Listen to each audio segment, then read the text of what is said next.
Welcome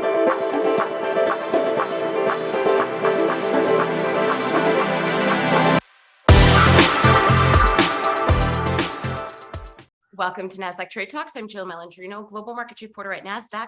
Joining me for this segment, we have Ben Lamm, founder of Colossal, to discuss the critical intersection of science and business. Ben, it's great to have you with us. Welcome to Trade Talks. Thanks so much, Jill, for having me.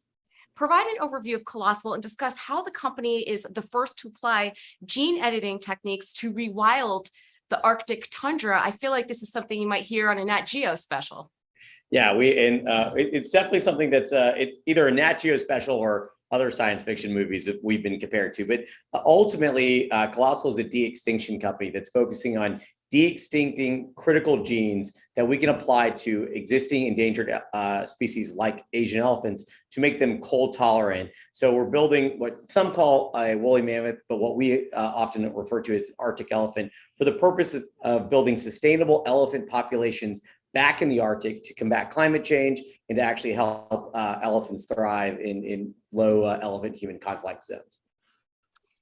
I'm old enough to remember watching the first Jurassic Park. Are there any ethical concerns when it comes to building out a species and how they adapt to a modern day environment and how humans adapt along with them?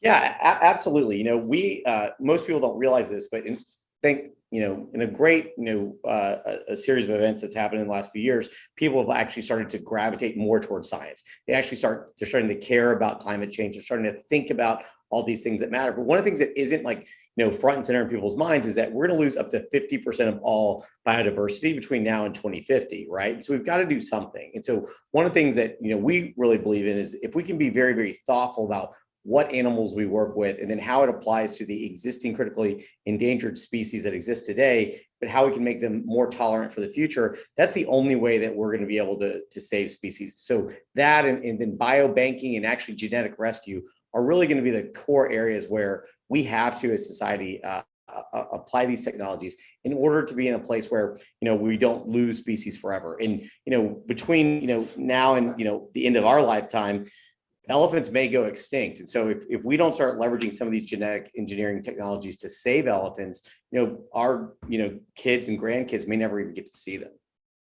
Ben, what's the framework around how you decide what species you want to save?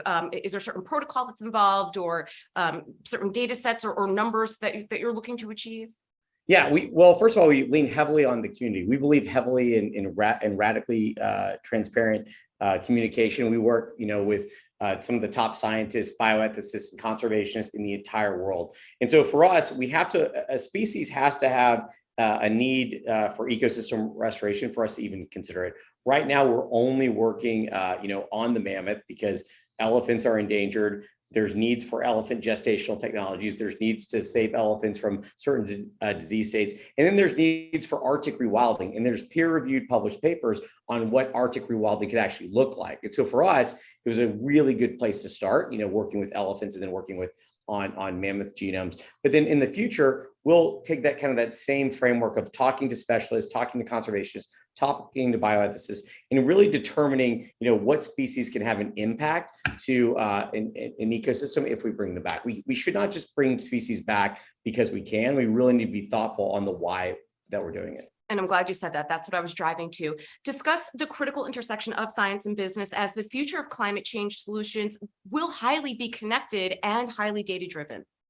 100%. One of the things that I'm very, very bullish on is that it requires a tapestry of technologies and solutions. It's not just going to be cutting back fossil fuels. It's not going to be just like the additional EVs, electric vehicles on the market, solar power, eventually things like fusion. It's also going to take low tech solutions, right? It's like, how do we also help situations in less modernized countries, right? And so for us, we have to create the incentives on a global scale for us to all combat climate change. One, electric vehicle market or solar power, or even de-extinction and species preservation isn't really going to solve it. We have to be working together, and we have to really have great investor groups that are funding technologies that can monetize and provide returns to our investors, as well as combat these changes. So we're seeing a huge rise in impact investors, and ESG type companies. But ultimately, it's not just about, carbon credits and offsets. We really have to be doing things that create a measurable difference. And I think for a while, people were really focused on like the checkbox, and now people are actually doing solutions and investing in companies that are developing things that really impact the future. Provide us some lessons learned and some insight that you have gained from previous founder roles.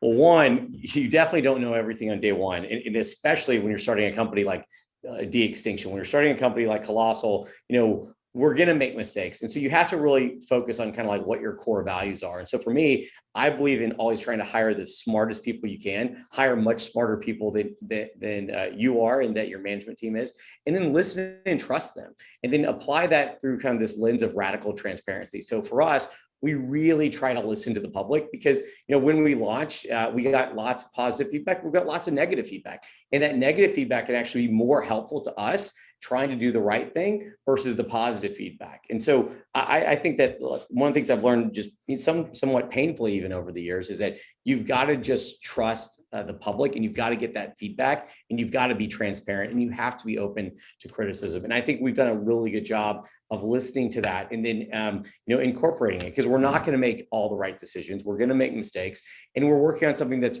pretty bold and innovative. And so with that, you need to make sure that you listen to the community around you. All right, Ben, great insight. Thanks for joining us on Trade Talks. I'm Jill Malandrino, Global Markets Reporter at Nasdaq. Thanks for having me.